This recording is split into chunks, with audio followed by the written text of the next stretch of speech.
Hello friends, welcome to two brothers finance and good evening. ಇವತ್ತಿನ market updates ಏನಂದರೆ, Sensex 636 points down ಆಗಿ 80,073 close ಆಗಿದೆ.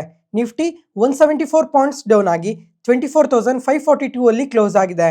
Bank Nifty 303 points down ಆಗಿ 55,599 ಅಲ್ಲಿ close ಆಗಿದೆ. ಫ್ರೆಂಡ್ಸ್, ಇವತ್ತು ಮಾರ್ಕೆಟ್ ನೋಡಿದ್ರಾ ಸ್ವಲ್ಪ ಫಾಲ್ ಆಗಿದೆ.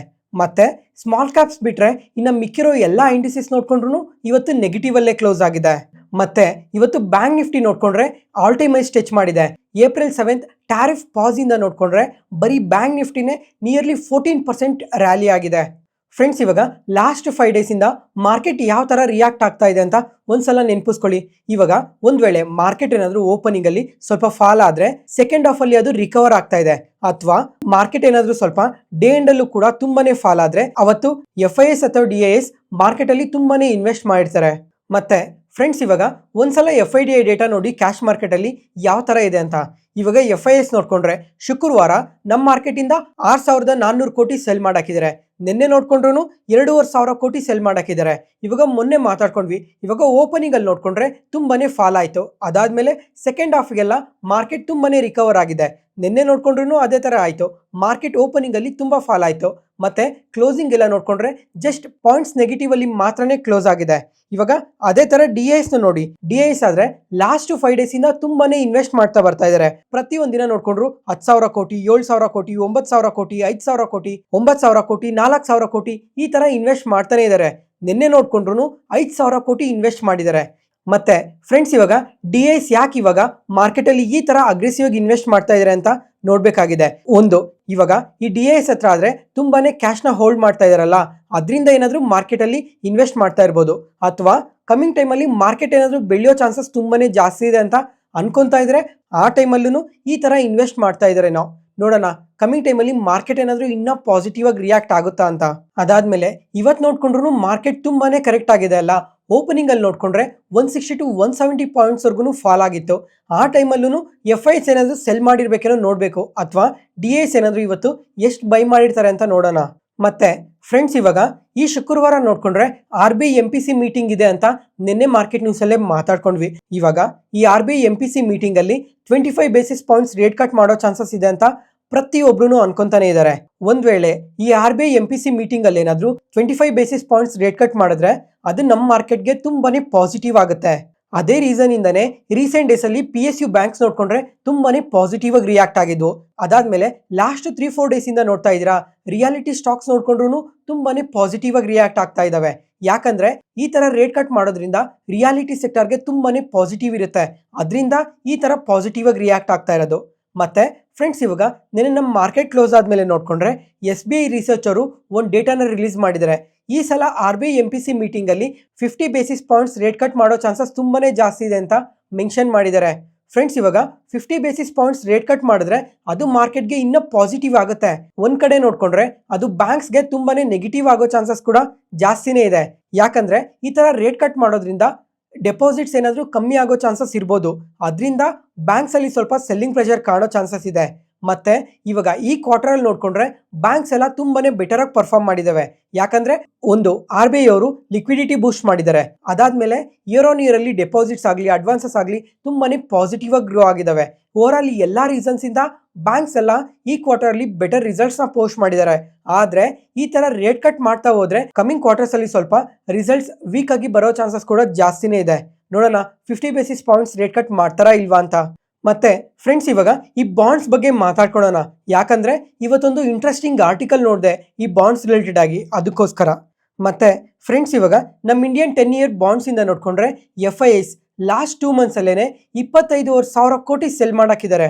ಮತ್ತೆ ಈ ಬಾಂಡ್ಸ್ ಬಗ್ಗೆ ಎಲ್ಲ ಈ ಚಾನಲ್ ಶುರು ಟೈಮ್ ಅಲ್ಲಿ ಒಂದ್ಸಲ ಮಾತಾಡ್ಕೊಂಡಿದ್ವಿ. ಮತ್ತೆ ಇವಾಗೂ ಸಹ ಇನ್ನೊಂದ್ಸಲ ಕಂಪ್ಲೀಟ್ ಆಗಿ ಎಕ್ಸ್ಪ್ಲೈನ್ ಮಾಡ್ತೀನಿ ನೋಡಿ. ಇವಾಗ MSCI ಇಂಡೆಕ್ಸ್ ಅಥವಾ FTSE ಇಂಡೆಕ್ಸ್ ಅವರು ಇವಾಗ ಹೆಂಗೆ ಗ್ಲೋಬಲ್ ಮಾರ್ಕೆಟ್ಸ್ ಅಲ್ಲೆಲ್ಲ ಸ್ಟಾಕ್ಸ್ ನ ಪಿಕ್ ಮಾಡಿ ಇನ್ವೆಸ್ಟ್ ಮಾಡ್ತಾರಲ್ಲ, ಅದೇ ತರನೇ 2023 ಅಲ್ಲಿ ನೋಡ್ಕೊಂಡ್ರೆ JP Morgan ಅವರು ನಮ್ಮ ಇಂಡಿಯನ್ ಗವರ್ಮೆಂಟ್ ಬಾಂಡ್ಸ್ ನ ಎಮರ್ಜಿಂಗ್ ಮಾರ್ಕೆಟ್ ಬಾಂಡ್ಸ್ ಒಳಗಡೆ ಆಡ್ ಮಾಡ್ತೀವಿ ಅಂತ ಹೇಳಿದ್ರು. ಯಾಕಂದ್ರೆ ನಮ್ಮ ಇಂಡಿಯನ್ ಬಾಂಡ್ಸ್ ಅಲ್ಲಿ ಇನ್ವೆಸ್ಟ್ ಮಾಡಿದ್ರೆ ಹೈಯರ್ ಈಲ್ಡ್ ಇರುತ್ತೆ ಅಂತ ಈ ತರ ಆಡ್ ಮಾಡಿದ್ರು. ಅದಾದ್ಮೇಲೆ ಇದು ನಮ್ಮ ಇಂಡಿಯನ್ ಸ್ಟಾಕ್ ಮಾರ್ಕೆಟ್ ಪ್ರಕಾರ ನೋಡ್ಕೊಂಡ್ರು ಇದು ತುಂಬಾನೇ ಪಾಸಿಟಿವ್ ಆಗುತ್ತೆ. ಯಾಕಂದ್ರೆ ನಮ್ ಬಾಂಡ್ಸ್ ಗೆ ಫಾರಿನ್ ಇನ್ಫ್ಲೋಸ್ ಎಲ್ಲ ತುಂಬಾನೇ ಬರ್ತಾವಲ್ಲ, ಅದರಿಂದ ಇದು ನಮಗೆ ತುಂಬಾನೇ ಪಾಸಿಟಿವ್ ಆಗಿರೋದು. ಅದ್ರ ಜೊತೆಗೆ ಲಿಕ್ವಿಡಿಟಿ ಕೂಡ ತುಂಬಾನೇ ಇನ್ಕ್ರೀಸ್ ಆಗೋದು. ಆದ್ರೆ ಫಾರ್ ದ ಫಸ್ಟ್ ಟೈಮ್ 2023 ಅಲ್ಲಿ ಇವರು ಇನ್ವೆಸ್ಟ್ ಮಾಡಿದ್ರಲ್ಲ, ಇವಾಗ 2025 ಅಲ್ಲಿ 25,000 ಕೋಟಿ ಸೆಲ್ ಮಾಡಿದ್ದಾರೆ. ಯಾಕಂದ್ರೆ ಇವಾಗ ರೀಸೆಂಟ್ ಆಗಿ RBI ನೋಡ್ಕೊಂಡ್ರೆ ಕಂಟಿನ್ಯೂಸ್ ಆಗಿ ರೇಟ್ ಕಟ್ ಮಾಡ್ತಾನೆ ಇದಾರಲ್ಲ, ಈ ತರ ರೇಟ್ ಕಟ್ ಮಾಡೋದ್ರಿಂದ ಕೂಡ ಈ ಬಾಂಡ್ ಈಲ್ಡ್ ಅನ್ನೋದು ತುಂಬಾನೇ ಕಮ್ಮಿ ಆಗಿದೆ. ಇವಾಗ ಲಾಸ್ಟ್ 2 ಮಂತ್ಸ್ ಅಲ್ಲಿ ನೋಡ್ಕೊಂಡ್ರೆ 180 ಬೇಸಿಸ್ ಪಾಯಿಂಟ್ಸ್ ಡ್ರಾಪ್ ಆಗಿದೆ. ಈ ತರ ಡ್ರಾಪ್ ಆಗಿರೋ ಕಾರಣದಿಂದನೇ FIIs ಸೆಲ್ ಮಾಡ್ತಾ ಇರೋದು. ಯಾಕಂದ್ರೆ ನಮ್ಮ ಮಾರ್ಕೆಟ್ಸ್ ಇಂದ ಸೆಲ್ ಮಾಡಿ ಬೇರೆ ಮಾರ್ಕೆಟ್ಸ್ ಅಲ್ಲೇನೆ ಇನ್ವೆಸ್ಟ್ ಮಾಡಿದ್ರೆ ಇನ್ನ ಬೆಟರ್ ರಿಟರ್ನ್ಸ್ ಬರುತ್ತೆ ಅಂತ ಈ ತರ ಸೆಲ್ ಮಾಡ್ತಾ ಇರ್ಬೋದು. ಅದ್ರ ಜೊತೆಗೆ ಈ ತರ ಸೆಲ್ಲಿಂಗ್ ಏನಾದ್ರು ಇನ್ನ ಕಂಟಿನ್ಯೂ ಆಗ್ತಾ ಹೋದ್ರೆ ಅದು ನಮ್ಮ ಬಾಂಡ್ಸ್ ರಿಲೇಟೆಡ್ ಆಗಿ ತುಂಬಾನೇ ನೆಗೆಟಿವ್ ಆಗುತ್ತೆ. ಅದ್ರ ಜೊತೆಗೆ ಮಾರ್ಕೆಟ್ ಅಲ್ಲಿ ಲಿಕ್ವಿಡಿಟಿ ಕೂಡ ಕಮ್ಮಿ ಆಗೋ ಚಾನ್ಸಸ್ ಜಾಸ್ತಿನೇ ಇದೆ. ನೋಡೋಣ ಕಮಿಂಗ್ ಟೈಮ್ ಅಲ್ಲೂ FIIs ನ ಸೆಲ್ ಮಾಡ್ತಾರಾ ಇಲ್ವಾ ಅಂತ. ಯಾವುದೇ ಪಾಯಿಂಟ್ ಅಲ್ಲಿ ನಾನು ಹೇಳೋ ಇನ್ಫಾರ್ಮೇಶನ್ ನಿಮಗೆ ಯೂಸ್ಫುಲ್ ಅನ್ಸಿದ್ರೆ ಈ ವಿಡಿಯೋನ ಲೈಕ್ ಮಾಡಿ, ಮತ್ತೆ ನಿಮ್ಮ ಫ್ರೆಂಡ್ಸ್ ಅಲ್ಲಿ ಯಾರಿಗಾದ್ರೂ ಸ್ಟಾಕ್ ಮಾರ್ಕೆಟ್ ಬಗ್ಗೆ ಇಂಟ್ರೆಸ್ಟ್ ಇರೋರಿಗೆ ಈ ವಿಡಿಯೋಸ್ನ ಶೇರ್ ಮಾಡಿ, ಅವ್ರಿಗೂ ತುಂಬ ಉಪಯೋಗ ಆಗುತ್ತೆ. Next market key updates. First ಇವಾಗ ಅದಾನಿ ಕಂಪನೀಸ್ ಬಗ್ಗೆ ಮಾತಾಡ್ಕೊಳ್ಳೋಣ. ಇವತ್ತು ನೋಡ್ಕೊಂಡ್ರೆ ಇಂಟರ್ಡೇ ಸೆಷನ್ ಅಲ್ಲಿ ಅಬೌಟ್ 2% ಫಾಲ್ ಆಗಿದೆ.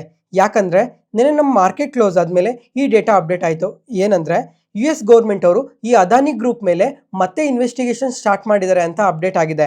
ಏನಕ್ಕಂತ ಅಂದ್ರೆ ಈ ಅದಾನಿ ಗ್ರೂಪ್ ಅವರೇನಾದ್ರೂ ಈ ಮುದ್ರಾ ಪೋರ್ಟ್ ಇಂದ ಇಲಿಗಲ್ ಆಗಿ LPG ಲಿಕ್ವಿಡ್ ಪೆಟ್ರೋಲಿಯಂ ಗ್ಯಾಸ್ ನ ಇರಾನ್ ಇಂದ ಇಂಡಿಯಾಗೆ ಇಂಪೋರ್ಟ್ ಮಾಡ್ಕೊಂತ ಇರೋ ಡೌಟ್ ಇಂದ ಈ ತರ ಇನ್ವೆಸ್ಟಿಗೇಟ್ ಮಾಡ್ತೀವಿ ಅಂತ ಅಪ್ಡೇಟ್ ಮಾಡಿದ್ದಾರೆ. ಯಾಕಂದ್ರೆ 2 ಮಂತ್ಸ್ ಬ್ಯಾಕೇನೆ US ಅವರು ಇರಾನಿಯನ್ ಆಯಿಲ್ಸ್ ಮೇಲೆ ಸ್ವಲ್ಪ ಸ್ಯಾಂಕ್ಷನ್ ನ ವಿಧಿಸಿದ್ದಾರೆ. ಈ ಸ್ಯಾಂಕ್ಷನ್ ನ ಮೀರಿ ಏನಾದ್ರೂ ಈ ಅದಾನಿ ಗ್ರೂಪ್ ಅವರು ಇಂಪೋರ್ಟ್ ಮಾಡ್ಕೊಂತ ಇರ್ಬೋದೇನೋ ಅನ್ನೋ ಡೌಟ್ ಇಂದ ಈ ತರ ಇನ್ವೆಸ್ಟಿಗೇಷನ್ ಮಾಡ್ತಾ ಇದೀವಿ ಅಂತ ಅಪ್ಡೇಟ್ ಮಾಡಿದ್ದಾರೆ. ಅದೇ ಇವಾಗ ಅದಾನಿ ಗ್ರೂಪ್ ಅವರು ಇದಕ್ಕೆ ರೆಸ್ಪಾಂಡ್ ಆಗಿ ಇದು ಕಂಪ್ಲೀಟ್ಲಿ ಬೇಸ್ಲೆಸ್ ಅಲಿಗೇಷನ್, ನಾವು ಇರಾನ್ ಇಂದ ಯಾವುದೇ ತರ ಆಯಿಲ್ಸ್ ನ ಇಂಪೋರ್ಟ್ ಮಾಡ್ಕೊಂತ ಇಲ್ಲ ಅಂತ ಕ್ಲಿಯರ್ ಸ್ಟೇಟ್ಮೆಂಟ್ ನ ಮಾಡಿದ್ದಾರೆ. ಮತ್ತೆ ಆದ್ರೂ ಸಹ ಇವತ್ತು ಈ ಅದಾನಿ ಕಂಪನೀಸ್ ಅಲ್ಲೆಲ್ಲ ಸ್ವಲ್ಪ ಸೆಲ್ಲಿಂಗ್ ಪ್ರೆಷರ್ ಕಾಣಿಸ್ತು. ಯಾಕಂದ್ರೆ ಫ್ರೆಂಡ್ಸ್ ಇವಾಗ ಈ ಅದಾನಿ ಅವ್ರ ರಿಲೇಟೆಡ್ ಆಗಿ ಇದೇನು ಫಸ್ಟ್ ಅಲಿಗೇಷನ್ ಏನಲ್ಲ, ಅದಾನಿ ಅವ್ರ ರಿಲೇಟೆಡ್ ಆಗಿ ಮಲ್ಟಿಪಲ್ ಅಲಿಗೇಷನ್ಸ್ ಬರ್ತಾನೆ ಇದಾವೆ. ಅದರಿಂದ ಅವಾಗ ಇನ್ವೆಸ್ಟರ್ಸ್ಗೆ ಸ್ವಲ್ಪ ಟೆನ್ಷನ್ಸ್ ಅಲ್ಲಿ ಈ ತರ ಸೆಲ್ ಮಾಡ್ತಾ ಇರ್ತಾರೆ. ಅದರಿಂದ ಮಾತ್ರನೇ ಅದಾನಿ ಕಂಪನೀಸ್ ಇವತ್ತು ಸ್ವಲ್ಪ ನೆಗೆಟಿವ್ ಆಗಿ ರಿಯಾಕ್ಟ್ ಆಗಿರೋದು. ನೆಕ್ಸ್ಟ್ ಅದಾದ್ಮೇಲೆ ಇವತ್ತು ಸರ್ವೋಟೆಕ್ ರಿನ್ಯೂವಬಲ್ಸ್ ಕಂಪನಿ ನೋಡಿದ್ರಾ, ಇಂಟರ್ಡೇ ಸೆಷನ್ ಅಲ್ಲಿ 20% ಪಾಸಿಟಿವ್ ಅಲ್ಲಿ ಸರ್ಕ್ಯೂಟ್ ಲಾಕ್ ಆಗಿದೆ. ಯಾಕಂದ್ರೆ ಫ್ರೆಂಡ್ಸ್ ಇವಾಗ ಟೆಸ್ಲಾ ಇಂಡಿಯಾಗೆ ಬರ್ತಾ ಇದೆ ಅಲ್ಲ, ಅದು ಎಲ್ಲಾರ್ಗೂ ಗೊತ್ತಿದೆ. ಇವಾಗ ಇಂಡಿಯಾದಲ್ಲಿ ಬಂದು ಸೇಲ್ ಮಾಡಬೇಕು ಅಂದ್ರೆ ಚಾರ್ಜಿಂಗ್ ಸ್ಟೇಷನ್ಸ್ ಕೂಡ ತುಂಬಾನೇ ಇಂಪಾರ್ಟೆಂಟ್ ಆಗಿರುತ್ತೆ. ಈ ಪಾಯಿಂಟ್ ನ ನೆನ್ಪಿಟ್ಕೊಳ್ಳಿ. ಇವಾಗ ಎಲಾನ್ ಮಸ್ಕ್ ಅವ್ರ ತಂದೆ ಆದ ಎರಾಲ್ ಮಸ್ಕ್ ಅವರು ಇಂಡಿಯಾಗೆ ವಿಸಿಟ್ ಮಾಡ್ತಾ ಇದ್ದಾರೆ. ಅದ್ರ ಜೊತೆಗೆ ಇವರು ರೀಸೆಂಟ್ ಆಗಿ ನೋಡ್ಕೊಂಡ್ರೆ ಸರ್ವೋಟೆಕ್ ಅಲ್ಲಿ ಗ್ಲೋಬಲ್ ಅಡ್ವೈಸರ್ ಆಗಿ ಕೂಡ ಜಾಯಿನ್ ಆಗಿದ್ದಾರೆ. ಅದರಿಂದ ಇವಾಗ ಟೆಸ್ಲಾ ಇಂಡಿಯಾಗೆ ಬಂದ್ರೆ ಈ ಚಾರ್ಜಿಂಗ್ ಇನ್ಫ್ರಾ ರಿಲೇಟೆಡ್ ಆಗಿ ಇವ್ರಿಗೆ ಆರ್ಡರ್ ಬರೋ ಚಾನ್ಸಸ್ ತುಂಬಾನೇ ಜಾಸ್ತಿ ಇದೆ ಅಂತ ಇನ್ವೆಸ್ಟರ್ಸ್ ಅಲ್ಲಿ ಸ್ವಲ್ಪ ಪಾಸಿಟಿವ್ ಒಪಿನಿಯನ್ ಇದೆ. ಅದರಿಂದನೇ ಇವತ್ತು ಸ್ಟ್ರಾಂಗ್ ವಾಲ್ಯೂಮ್ ಬೈಯಿಂಗ್ ಇಂದ ಈ ತರ ಪಾಸಿಟಿವ್ ಆಗಿ ರಿಯಾಕ್ಟ್ ಆಗಿರೋದು. ನೆಕ್ಸ್ಟ್ ಅದಾದ್ಮೇಲೆ ಫ್ರೆಂಡ್ಸ್ ಇವತ್ತು ಈ ಫರ್ಟಿಲೈಸರ್ ಸ್ಟಾಕ್ಸ್ ನೋಡಿದ್ರ ತುಂಬಾನೇ ಪಾಸಿಟಿವ್ ಆಗಿ ರಿಯಾಕ್ಟ್ ಆಗಿದಾವೆ. ಯಾವ್ಯಾವ ಕಂಪನೀಸ್ ಅಂತ ನೋಡ್ಕೊಂಡ್ರೆ ಫರ್ಟಿಲೈಸರ್ಸ್ ಅಂಡ್ ಕೆಮಿಕಲ್ಸ್ ಟ್ರಾವೆನ್ಕೋರ್ ಆದ್ರೆ ಇವತ್ತು ಇಂಟರ್ಡೇ ಸೆಷನ್ ಅಲ್ಲಿ 18% ಪಾಸಿಟಿವ್ ಆಗಿ ರಿಯಾಕ್ಟ್ ಆಗಿದೆ. ಮತ್ತೆ ನ್ಯಾಷನಲ್ ಫರ್ಟಿಲೈಸರ್ಸ್, ಮಡ್ರಾಸ್ ಫರ್ಟಿಲೈಸರ್ಸ್, ರಾಷ್ಟ್ರೀಯ ಕೆಮಿಕಲ್ಸ್ ಅಂಡ್ ಫರ್ಟಿಲೈಸರ್ಸ್, ಈ ತರ ತುಂಬಾನೇ ಕಂಪನೀಸ್ ನೋಡ್ಕೊಂಡ್ರು ಇವತ್ತು ಪಾಸಿಟಿವ್ ಆಗಿ ರಿಯಾಕ್ಟ್ ಆಗಿದಾವೆ. ಈ ತರ ಪಾಸಿಟಿವ್ ಆಗಿ ರಿಯಾಕ್ಟ್ ಆಗೋದಕ್ಕೆ ಮಲ್ಟಿಪಲ್ ರೀಸನ್ಸ್ ಇದಾವೆ. ಅದನ್ನ ಒಂದೊಂದಾಗಿ ಮಾತಾಡ್ಕೊಂಡು ಹೋಗೋಣ. ಫಸ್ಟ್ ಇವಾಗ ಅರ್ಲಿ ಮಾನ್ಸೂನ್ಸ್. ಇವಾಗ ತುಂಬಾ ಕಡೆ ನೋಡ್ತಾ ಇದೀರಲ್ಲ, ಮಳೆ ಚೆನ್ನಾಗಿ ಆಗ್ತಾ ಇದೆ. ಈ ತರ ಮಳೆ ಆಗ್ತಾ ಇದೆ ಅಂದ್ಮೇಲೆ ಫರ್ಟಿಲೈಸರ್ಸ್ಗೆ ಡಿಮ್ಯಾಂಡ್ ಕೂಡ ತುಂಬಾನೇ ಇನ್ಕ್ರೀಸ್ ಆಗುತ್ತೆ. ಬರೀ ಫರ್ಟಿಲೈಸರ್ಸ್ಗೆ ಮಾತ್ರನೇ ಅಲ್ಲ, ಈ ಅಗ್ರಿಕಲ್ಚರಲ್ ಎಕ್ವಿಪ್ಮೆಂಟ್ಸ್ಗೂ ಕೂಡ ಡಿಮ್ಯಾಂಡ್ ತುಂಬಾನೇ ಇನ್ಕ್ರೀಸ್ ಆಗುತ್ತೆ. ಅದರಿಂದ ಈ ತರ ಪಾಸಿಟಿವ್ ಆಗಿ ರಿಯಾಕ್ಟ್ ಆಗಿರ್ಬೋದು. ಅದಾದ್ಮೇಲೆ ಗೌರ್ಮೆಂಟ್ ಸಪೋರ್ಟ್. ಇವಾಗ ಪ್ರತಿ ಸಲ ನೋಡ್ಕೊಂಡ್ರು ಈ ಅಗ್ರಿಕಲ್ಚರ್ ರಿಲೇಟೆಡ್ ಆಗಿ ಗೌರ್ಮೆಂಟ್ ತುಂಬಾನೇ ಸಪೋರ್ಟ್ ಮಾಡ್ತಾ ಇದೆ. ಎಸ್ಪೆಷಲಿ ಈ ಫರ್ಟಿಲೈಸರ್ಸ್ ರಿಲೇಟೆಡ್ ಆಗಿ ತುಂಬಾನೇ ಸಬ್ಸಿಡೀಸ್ ಎಲ್ಲ ಕೊಡ್ತಾ ಇರ್ತಾರೆ. ಅದರಿಂದ ಕೂಡ ಡಿಮ್ಯಾಂಡ್ ತುಂಬಾನೇ ಇನ್ಕ್ರೀಸ್ ಆಗುತ್ತೆ. ಅದಾದ್ಮೇಲೆ ಫೈನಲ್ ಆಗಿ ನೋಡ್ಕೊಂಡ್ರೆ ಈ ಯುರೋಪಿಯನ್ ಪಾರ್ಲಿಮೆಂಟ್ ಬಿಲ್ ಅಲ್ಲಿ ಈ ಫರ್ಟಿಲೈಸರ್ಸ್ ಮತ್ತೆ ಅಗ್ರಿಕಲ್ಚರ್ ಪ್ರಾಡಕ್ಟ್ಸ್ ಏನು ರಷ್ಯಾ ಮತ್ತೆ ಬೆಲೋರಸ್ ಇಂದ ಏನ್ ಇಂಪೋರ್ಟ್ ಮಾಡ್ಕೊಂತಾರೆ ಅದ್ರ ಮೇಲೆ ಸ್ವಲ್ಪ ಟ್ಯಾರಿಫ್ ನ ಇನ್ಕ್ರೀಸ್ ಮಾಡೋ ಚಾನ್ಸಸ್ ಇದೆ ಅಂತ ಫಿನಾನ್ಷಿಯಲ್ ಪ್ಲಾಟ್ಫಾರ್ಮ್ಸ್ ಅಲ್ಲೆಲ್ಲ ಅಪ್ಡೇಟ್ ಆಗಿದೆ. ಈ ತರ ರಷ್ಯನ್ ಪ್ರಾಡಕ್ಟ್ಸ್ ಮೇಲೆ ಟ್ಯಾರಿಫ್ ನ ಇನ್ಕ್ರೀಸ್ ಮಾಡಿದ್ರೆ ಅದು ಇಂಡಿಯಾಗೆ ತುಂಬಾನೇ ಅಡ್ವಾಂಟೇಜ್ ಆಗಿರುತ್ತೆ ಅಂತ ಸಮೇತ ಇವತ್ತು ಪಾಸಿಟಿವ್ ಆಗಿ ರಿಯಾಕ್ಟ್ ಆಗಿರೋ ಚಾನ್ಸಸ್ ತುಂಬಾನೇ ಜಾಸ್ತಿ ಇದೆ. ಓವರ್ ಆಲ್ ಈ ಎಲ್ಲಾ ರೀಸನ್ಸ್ ಇಂದನೇ ಇವತ್ತು ಫರ್ಟಿಲೈಸರ್ ಸ್ಟಾಕ್ಸ್ ಎಲ್ಲ ಪಾಸಿಟಿವ್ ಆಗಿ ರಿಯಾಕ್ಟ್ ಆಗಿರೋದು. ನೆಕ್ಸ್ಟ್ ಸ್ವಿಗ್ಗಿ. ಈ ಕಂಪನಿ ನೋಡ್ಕೊಂಡ್ರೆ ಇವತ್ತು ಇಂಟರ್ಡೇ ಸೆಷನ್ ಅಲ್ಲಿ ನಿಯರ್ಲಿ 3% ವರೆಗೂ ಪಾಸಿಟಿವ್ ಆಗಿ ರಿಯಾಕ್ಟ್ ಆಗಿದೆ. ಯಾಕಂದ್ರೆ ಮೋರ್ಗನ್ ಸ್ಟ್ಯಾನ್ಲಿ ಅವರು ಈ ಕಂಪನಿಗೆ ಓವರ್ ವೇಟ್ ರೇಟಿಂಗ್ ಕೊಟ್ಟು ಟಾರ್ಗೆಟ್ ಪ್ರೈಸ್ ₹405 ಪರ್ ಶೇರ್ ಅಂತ ಹೇಳಿದ್ದಾರೆ. ನಿನ್ನೆ ಕ್ಲೋಸಿಂಗ್ ಇಂದ ನೋಡ್ಕೊಂಡ್ರೆ 22% ಅಪ್ಸೈಡ್ ಪೊಟೆನ್ಷಿಯಲ್ ಇದೆ ಅಂತ ಹೇಳಿರೋದು. ಯಾಕಂದ್ರೆ ಈ Instamart gross order value double ಆಗಿದೆ ಅಂತ ಮೆನ್ಷನ್ ಮಾಡಿದ್ದಾರೆ. ಮತ್ತೆ ಈ ಫುಡ್ ಡೆಲಿವರಿ ಬಿಸ್ನೆಸ್ ಗಿನ್ನ ಈ ಕ್ವಿಕ್ ಕಾಮರ್ಸ್ ಸೆಗ್ಮೆಂಟ್ ಅಲ್ಲಿ ತುಂಬಾನೇ ಫಾಸ್ಟ್ ಆಗಿ ಗ್ರೋ ಆಗ್ತಾ ಇದೀವಿ ಅಂತ ಕೂಡ ಮೆನ್ಷನ್ ಮಾಡಿದ್ದಾರೆ. ಮತ್ತೆ ಈ ಕ್ವಾರ್ಟರ್ ಅಲ್ಲೇ ನೋಡ್ಕೊಂಡ್ರು 316 ಡಾರ್ಕ್ ಸ್ಟೋರ್ಸ್ ನ ಓಪನ್ ಮಾಡಿದೀವಿ ಅಂತ ಅಪ್ಡೇಟ್ ಮಾಡಿದ್ದಾರೆ. ಅದರಿಂದನೇ ಈ ತರ ಓವರ್ ವೈಟ್ ರೇಟಿಂಗ್ ಕೊಟ್ಟು ಟಾರ್ಗೆಟ್ ಪ್ರೈಸ್ ಇನ್ಕ್ರೀಸ್ ಮಾಡಿರೋದು ಅಂತ ಮೆನ್ಷನ್ ಮಾಡಿದ್ದಾರೆ. ಅದಾದ್ಮೇಲೆ ಬರೀ ಸ್ವಿಗ್ಗಿ ಕಂಪನಿಗೆ ಮಾತ್ರನೇ ಅಲ್ಲ, ಝೊಮ್ಯಾಟೊ ಅವ್ರಿಗೂ ಅಷ್ಟೇ ಇದೇ ತರನೇ ರೇಟಿಂಗ್ ನ ಕೊಟ್ಟಿದ್ದಾರೆ. ಯಾಕಂತ ಅಂದ್ರೆ ಕ್ವಿಕ್ ಕಾಮರ್ಸ್ ಸೆಗ್ಮೆಂಟ್ ಅಲ್ಲಿ ಫಾಸ್ಟ್ ಆಗಿ ಗ್ರೋ ಆಗ್ತಾ ಇದ್ದಾರೆ. ಅದರಿಂದ ಮೋರ್ಗನ್ ಸ್ಟ್ಯಾನ್ಲಿ ಅವರು ಈ ಎರಡು ಕಂಪನೀಸ್ ರಿಲೇಟೆಡ್ ಆಗಿ ತುಂಬಾನೇ ಪಾಸಿಟಿವ್ ಆಗಿದ್ದೀವಿ ಅಂತ ಮೆನ್ಷನ್ ಮಾಡಿದ್ದಾರೆ. ವಾರೆ ಎನರ್ಜೀಸ್ ಟೆಕ್ನಾಲಜೀಸ್ ಈ ಕಂಪನಿಗೆ ಇವತ್ತು CESC ಇಂದ ಒಂದು ಆರ್ಡರ್ ಬಂದಿದೆ. ಈ ಟೋಟಲ್ ಆರ್ಡರ್ ವರ್ತ್ ನೋಡ್ಕೊಂಡ್ರೆ 346 ಕ್ರೋರ್ಸ್ ಅಂತ ಅಪ್ಡೇಟ್ ಮಾಡಿದ್ದಾರೆ. ಈ ಆರ್ಡರ್ ಅಲ್ಲಿ ಒಂದು 300 ಮೆಗಾವಾಟ್ಸ್ ಲಾರ್ಜ್ ಸ್ಕೇಲ್ ಸೋಲಾರ್ ಪವರ್ ಪ್ರಾಜೆಕ್ಟ್ಗೋಸ್ಕರ ಅಂತ ಎಕ್ಸ್ಚೇಂಜ್ ಫೈಲಿಂಗ್ ಅಲ್ಲಿ ಮೆನ್ಷನ್ ಮಾಡಿದ್ದಾರೆ. ಮತ್ತೆ ಇವಾಗ ಪ್ರಾಜೆಕ್ಟ್ ಏನ್ ಬಂದಿದೆ ಈ ಫಿನಾನ್ಷಿಯಲ್ ಇಯರ್ ಒಳಗಡೆ ಇದು ಕಂಪ್ಲೀಟ್ ಆಗಬೇಕು ಅಂತ ಕೂಡ ಮೆನ್ಷನ್ ಮಾಡಿದ್ದಾರೆ. ಮತ್ತೆ ಫ್ರೆಂಡ್ಸ್, ಇವಾಗ ಈ ವಾರೆ ಎನರ್ಜೀಸ್ ಟೆಕ್ನಾಲಜೀಸ್ಗೆ ಇದೇನು ಹೊಸ ಪ್ರಾಜೆಕ್ಟ್ ಏನೂ ಅಲ್ಲ. ಲಾಸ್ಟ್ 2 ಮಂತ್ಸ್ ಅಲ್ಲಿ ನೋಡ್ಕೊಂಡ್ರೆ ಮಲ್ಟಿಪಲ್ ಪ್ರಾಜೆಕ್ಟ್ಸ್ ಇವ್ರಿಗೆ ಬಂದಿದೆ. ಇವಾಗ ಜಸ್ಟ್ ಆ 2 ಪ್ರಾಜೆಕ್ಟ್ಸ್ ನ ಹೈಲೈಟ್ ಮಾಡ್ತೀನಿ ನೋಡಿ. ಲಾಸ್ಟ್ ಮೇ ಮಂತ್ ಅಲ್ಲಿ ನೋಡ್ಕೊಂಡ್ರೆ ಮುಖ್ಯಮಂತ್ರಿ ಸೌರ ಕೃಷಿ ವಾಹಿನಿ ಯೋಜನಾ 2.0 ಅಂಡರ್ ಅಲ್ಲಿ 114 ಕ್ರೋರ್ಸ್ ಆರ್ಡರ್ ಬಂದಿತ್ತು. ಮತ್ತೆ ಮಾರ್ಚ್ ಮಂತ್ ಅಲ್ಲಿ ನೋಡ್ಕೊಂಡ್ರೆ 232 ಕ್ರೋರ್ಸ್ ಆರ್ಡರ್ ಬಂದಿತ್ತು. ಏನಕ್ಕಂತ ಅಂದ್ರೆ ಒಂದು ground mounted solar power plant ಅಲ್ಲಿ ಆಪರೇಷನ್ ಮತ್ತೆ ಮೇಂಟೆನೆನ್ಸ್ ಗೋಸ್ಕರ ಆರ್ಡರ್ ಬಂದಿತ್ತು ಅಂತ ಮೆನ್ಷನ್ ಮಾಡಿದ್ದಾರೆ. ಆ 2 ಟೈಮ್ ಅಲ್ಲಿ ನೋಡ್ಕೊಂಡ್ರು ಈ ತರ ಈ ವಾರೆ ಎನರ್ಜೀಸ್ ಟೆಕ್ನಾಲಜೀಸ್ ಅವ್ರಿಗೆ ಮಲ್ಟಿಪಲ್ ಆರ್ಡರ್ಸ್ ಬಂದಿದೆ. ಆ ತರ ಆರ್ಡರ್ಸ್ ಬಂದಾಗೆಲ್ಲ ಈ ಕಂಪನಿ ತುಂಬಾನೇ ಪಾಸಿಟಿವ್ ಆಗಿ ರಿಯಾಕ್ಟ್ ಆಗಿದೆ. Next Cosmo first. ಫ್ರೆಂಡ್ಸ್, ಇವಾಗ ಈ ಕಂಪನಿ ಹೆಸರು ಮುಂಚೆನೆ ಗೊತ್ತಿದ್ರೆ ಒಂದ್ಸಲ ಕಮೆಂಟ್ ಸೆಕ್ಷನ್ ಅಲ್ಲಿ ಕಮೆಂಟ್ ಮಾಡಿ. ಮತ್ತೆ ಈ ಕಂಪನಿ ನೋಡ್ಕೊಂಡ್ರೆ ಲಾಸ್ಟ್ 20 ಡೇಸ್ ಅಲ್ಲೇನೆ ಎಬೋ 100% ರ್ಯಾಲಿ ಆಗಿದೆ. ಇದಕ್ಕೆ ಮಲ್ಟಿಪಲ್ ರೀಸನ್ಸ್ ಇದಾವೆ. ಒಂದೊಂದಾಗಿ ಇವಾಗ ಮಾತಾಡ್ಕೊಂಡು ಹೋಗೋಣ. ಫಸ್ಟ್ ಇವಾಗ ಈ ಕಂಪನಿ ಬಿಸ್ನೆಸ್ ಬಗ್ಗೆ ತಿಳ್ಕೊಳ್ಳೋಣ. ಇವರು BOPP ಅಂದ್ರೆ ಬಯೋಕ್ಸಿಲಿ ಓರಿಯೆಂಟೆಡ್ ಪಾಲಿಪ್ರೊಪೈಲಿನ್ ನ ಮ್ಯಾನುಫ್ಯಾಕ್ಚರ್ ಮಾಡ್ತಾರೆ. ಈ ಫಿಲಿಮ್ಸ್ ನ ಮ್ಯಾನುಫ್ಯಾಕ್ಚರ್ ಮಾಡಿ ಎಲ್ಲಿ ಬಳಸ್ತಾರೆ ಅಂತ ನೋಡ್ಕೊಂಡ್ರೆ ಪ್ಯಾಕೇಜಿಂಗ್, ಲೇಬ್ಲಿಂಗ್, ಲ್ಯಾಮಿನೇಷನ್ ಈ ತರ ತುಂಬಾನೇ ವೇರಿಯಸ್ ಇಂಡಸ್ಟ್ರೀಸ್ ಅಲ್ಲಿ ಈ BOPP ನ ಬಳಸ್ತಾರೆ. ಎಕ್ಸಾಂಪಲ್ ಇವಾಗ ಫ್ರೆಂಡ್ಸ್, ಯಾವ್ದಾದ್ರು ಒಂದು ಬಿಸ್ಕೆಟ್ ಪ್ಯಾಕೆಟ್ ತಗೊಂಡ್ರು ಅಥವಾ ಯಾವ್ದಾದ್ರು ಒಂದು ಚಿಪ್ಸ್ ಪ್ಯಾಕೆಟ್ ತಗೊಂಡ್ರು ಆ ಕವರ್ಸ್ ಅಲ್ಲೆಲ್ಲ ಒಂದು ಥಿನ್ ಲೇಯರ್ ಇರುತ್ತಲ್ಲ, ಆ ಥಿನ್ ಲೇಯರ್ನೇನೆ BOPP ಅಂತಾರೆ. ನೀವೊಂದ್ಸಲ ಗೂಗಲ್ ಅಲ್ಲಾದ್ರೂ ಸರ್ಚ್ ಮಾಡಿ ಚೆಕ್ ಮಾಡ್ಬೋದು BOPP ಅಂದ್ರೆ ಏನು ಅಂತ.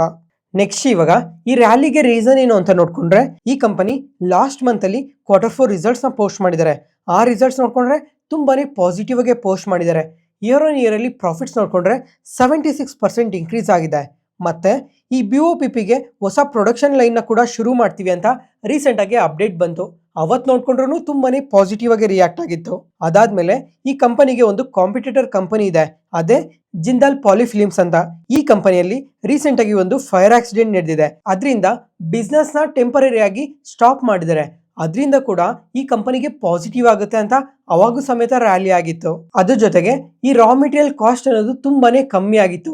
ಈ ಓವರ್ ಆಲ್ ಎಲ್ಲಾ ರೀಸನ್ಸ್ ಇಂದ ಈ ಕಾಸ್ಮೋ ಫಸ್ಟ್ ಕಂಪನಿ ಈ ತರ ಲಾಸ್ಟ್ 20 ಡೇಸ್ ಅಲ್ಲೇನೆ ಎಬೋ 100% ಪಾಸಿಟಿವ್ ಆಗಿ ರಿಯಾಕ್ಟ್ ಆಗಿರೋದು. ನೆಕ್ಸ್ಟ್ ಫ್ರೆಂಡ್ಸ್, ಅದಾದ್ಮೇಲೆ ಲೀಲಾ ಹೋಟೆಲ್ ಕಂಪನಿ ಇದೆ ಅಲ್ಲ, ನಿನ್ನೆ ಮಾರ್ಕೆಟ್ಗೆ ಲಿಸ್ಟ್ ಆಯ್ತು. ನಿನ್ನೆ ನೋಡ್ಕೊಂಡ್ರೆ 7% ಡಿಸ್ಕೌಂಟ್ ಅಲ್ಲಿ ಮಾರ್ಕೆಟ್ಗೆ ಲಿಸ್ಟ್ ಆಯ್ತು. ಅದಾದ್ಮೇಲೆ ಹಾಂಗ್ಕಾಂಗ್ ಬೇಸ್ಡ್ ಹೆಚ್ ಫಂಡ್ ಅವ್ರು ನೋಡ್ಕೊಂಡ್ರೆ ಈ ಕಂಪನಿಯಲ್ಲಿ 16.83 ಲ್ಯಾಕ್ ಶೇರ್ಸ್ ನ ಬೈ ಮಾಡಿದ್ದಾರೆ ಅಂತ ಅಪ್ಡೇಟ್ ಆಗಿದೆ. Next Torrent power. ಈ ಕಂಪನಿ ಆದ್ರೆ ಭಾರತ್ ಪೆಟ್ರೋಲಿಯಂ ಸಿಂಗಾಪುರ್ ಜೊತೆ ಒಂದು ಲಾಂಗ್ ಟರ್ಮ್ ಅಗ್ರಿಮೆಂಟ್ ಮಾಡ್ಕೊಂಡಿದ್ದಾರೆ. ಏನಕ್ಕಂತ ಅಂದ್ರೆ ಈ LNG ನ ಸಪ್ಲೈ ಮಾಡೋದಕ್ಕೋಸ್ಕರ, ಅದನ್ನು 9 ಇಯರ್ಸ್ LNG ನ ಕಂಟಿನ್ಯೂಸ್ ಆಗಿ ಸಪ್ಲೈ ಮಾಡೋದಕ್ಕೋಸ್ಕರ ಈ ಲಾಂಗ್ ಟರ್ಮ್ ಅಗ್ರಿಮೆಂಟ್ ಮಾಡ್ಕೊಂಡಿರೋದು. 2027 ಇಂದ 2036 ವರ್ಗು ಸಪ್ಲೈ ಮಾಡಬೇಕು ಅಂತ ಎಕ್ಸ್ಚೇಂಜ್ ಫೈಲಿಂಗ್ ಅಲ್ಲಿ ಮೆನ್ಷನ್ ಮಾಡಿದ್ದಾರೆ. ಮತ್ತೆ ಫ್ರೆಂಡ್ಸ್, ಅದಾದ್ಮೇಲೆ ನಿನ್ನೆ ಮಾರ್ಕೆಟ್ ನ್ಯೂಸ್ ಅಲ್ಲಿ ನೋಡ್ಕೊಂಡ್ರೆ ಈ ನೀವಾ ಬೂಪಾ ಹೆಲ್ತ್ ಇನ್ಶೂರೆನ್ಸ್ ನಿಯರ್ಲಿ 10% ವರೆಗೂ ಫಾಲ್ ಆಗಿತ್ತು ಅಂತ ಮಾತಾಡ್ಕೊಂಡ್ವಿ. ಅದ್ರ ಜೊತೆಗೆ ಈ ಕಂಪನಿಯಲ್ಲಿ ಕೃಷ್ಣನ್ ರಾಮಚಂದ್ರ ಅವರು 7.2% ಸ್ಟೇಕ್ ನ ಸೆಲ್ ಮಾಡಿದ್ದಾರೆ ಅಂತ ಕೂಡ ಮಾತಾಡ್ಕೊಂಡ್ವಿ. ಮತ್ತೆ ಆ ಬ್ಲಾಕ್ ಡೀಲ್ ಅಲ್ಲಿ ಯಾರು ಬೈ ಮಾಡಿದ್ದಾರೆ ಅಂತ ನೋಡ್ಕೊಂಡ್ರೆ ಒಬ್ರು DSP ಮ್ಯೂಚುವಲ್ ಫಂಡ್ಸ್ ಅವರು ಬೈ ಮಾಡಿದ್ದಾರೆ. ಅದಾದ್ಮೇಲೆ SBI ಮ್ಯೂಚುವಲ್ ಫಂಡ್ಸ್ ಅವರು ಸಹ ಬೈ ಮಾಡಿದ್ದಾರೆ. ನೋಡೋಣ ಈ ತರ ದೊಡ್ಡ ಮ್ಯೂಚುವಲ್ ಫಂಡ್ಸ್ ಅವರೆಲ್ಲ ಈ ಕಂಪನಿಯಲ್ಲಿ ಇನ್ವೆಸ್ಟ್ ಮಾಡಿದಾರಲ್ಲ, ಕಮಿಂಗ್ ಟೈಮ್ ಅಲ್ಲಿ ಇನ್ನ ಯಾವ ತರ ಗ್ರೋ ಆಗ್ತಾರೆ ಅಂತ. ಅದಾದ್ಮೇಲೆ ಇವತ್ತು ಓಲಾ ಎಲೆಕ್ಟ್ರಿಕ್ ನೋಡ್ಕೊಂಡ್ರು 7% ಫಾಲ್ ಆಗಿದೆ. ಯಾಕಂದ್ರೆ ಈ ಕಂಪನಿಯಲ್ಲೂ ಸಹ ಬ್ಲಾಕ್ ಡೀಲ್ ನಡೆದಿದೆ. ಇವಾಗ ಈ ಹೋಂಡೈ ಮೋಟರ್ಸ್ ಅವರು ಈ ಕಂಪನಿಯಲ್ಲಿ ಎಬೌಟ್ 2% ಸ್ಟೇಕ್ ನೇ ಹೋಲ್ಡ್ ಮಾಡ್ತಾ ಇದ್ರು. ಇವ್ರೇನಾದ್ರೂ ಸೆಲ್ ಮಾಡಿರೋ ಚಾನ್ಸಸ್ ಇದೆ ಅಂತ ಫಿನಾನ್ಷಿಯಲ್ ಪ್ಲಾಟ್ಫಾರ್ಮ್ಸ್ ಅಲ್ಲೆಲ್ಲ ಅಪ್ಡೇಟ್ ಆಗ್ತಾ ಇದೆ. ನೋಡೋಣ ಇವತ್ ನೈಟ್ ಬ್ಲಾಕ್ ಡೀಲ್ ಡೇಟಾ ಯಾವಾಗ ಅಪ್ಡೇಟ್ ಆಗ್ತದೋ ಅವಾಗ ಒಂದ್ಸಲ ಚೆಕ್ ಮಾಡಬೇಕು ಈ ಹೋಂಡೈ ಮೋಟರ್ಸ್ ಅವ್ರು ಏನಾದ್ರು ಸೆಲ್ ಮಾಡಿದಾರಾ ಇಲ್ವಾ ಅಂತ. ಇವತ್ತಿಗೆ ಅಪ್ಡೇಟ್ಸ್ ಮುಗೀತು. ಈ ವಿಡಿಯೋ ಇಷ್ಟ ಆದರೆ ಲೈಕ್ ಮಾಡಿ, ಶೇರ್ ಮಾಡಿ, ಸಬ್ಸ್ಕ್ರೈಬ್ ಆಗಿ. ಮತ್ತೆ ನಾಳೆ ಹೊಸ ಸ್ಟಾಕ್ ಮಾರ್ಕೆಟ್ ನ್ಯೂಸ್ ಅನಾಲಿಸಿಸ್ ವಿಡಿಯೋಲಿ ಸಿಗೋಣ. ನಾನು ಹೇಳಿದ ಇನ್ಫಾರ್ಮೇಷನಲ್ಲಿ ಯಾವುದೇ ಥರ ಡೌಟ್ ಇದ್ರೂ ಕಮೆಂಟ್ ಸೆಷನ್ಲಿ ಕಮೆಂಟ್ ಮಾಡಿ. Thank you.